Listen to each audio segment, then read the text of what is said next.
Welcome to my channel Kanwal Sidhu, a channel for BBA, BCom, MBA and MCom students.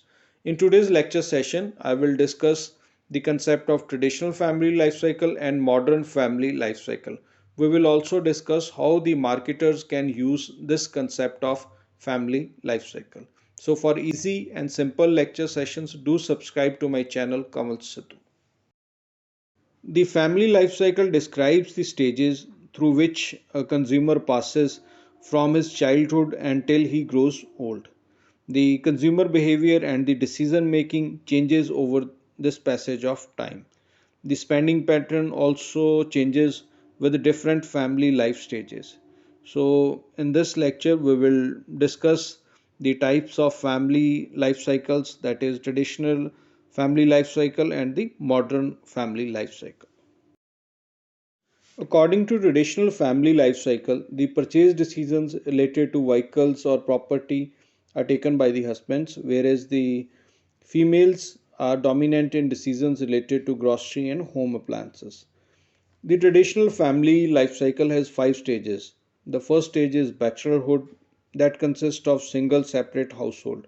But in India, majority of the people still live with their parents while working. For these young single adults, the salary is like a pocket money and they heavily spend on food, clothing, entertainment and travel. Travel.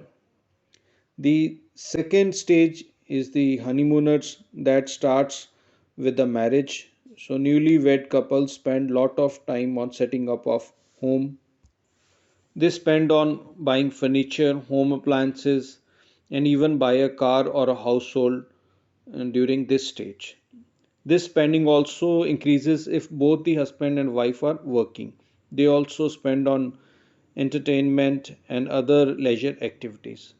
Then, with the birth of their first child, the families enter into parenthood stage, which lasts till the children become economically independent. The parenthood has four different phases. The first phase is preschool phase, during which the parents mainly spend on child's basic products like baby food or toys. At this stage, sometimes mother has to give up her job in order to support the family. While the child goes through other phases, the expenses related to education also increases. At post parenthood stage, the children become economically independent and establish their own households. The original couple during this post parent stage are called the empty nesters. The expenses such as medical expenses increases for these kind of older couples. The final stage of this traditional family life cycle is dissolution stage, when one from the couple dies and other is left alone. The adjustment of the surviving spouse is easier if the person is in good health and is economically stable. So, as per traditional family life cycle, a person passes through these different five stages. Now, let's discuss how the marketers can use this concept of traditional family life cycle. As the disposable income of the bachelorhood stage is high, the marketers can attract them for sports, tourism, and entertainment. The honeymooners can be targeted for furniture and other kind of home appliances. Then at the third stage, that is during parenthood, the family expenses increases. So based on different phases of the parenthood, the marketers or the companies can make their marketing policies accordingly. At post parenthood, the couple's disposable income increases again. The financial and other responsibilities towards their children also decrease.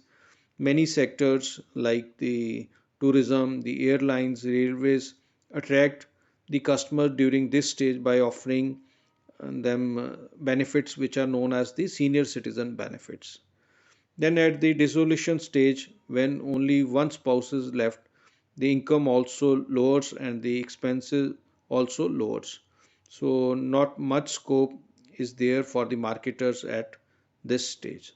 So the main stages that the marketers target based on this traditional family life cycle are the bachelorhood, the parenthood, the honeymooners, and the post parenthood stage in some cases.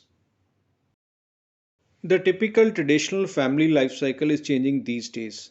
In modern family life cycle, many people remain single throughout their lives. Then some couples marry late or they decide not to have children in order to focus on their careers. The single parent families are also increasing due to increasing in number of divorces, or sometimes people decides to adopt a child rather than getting married.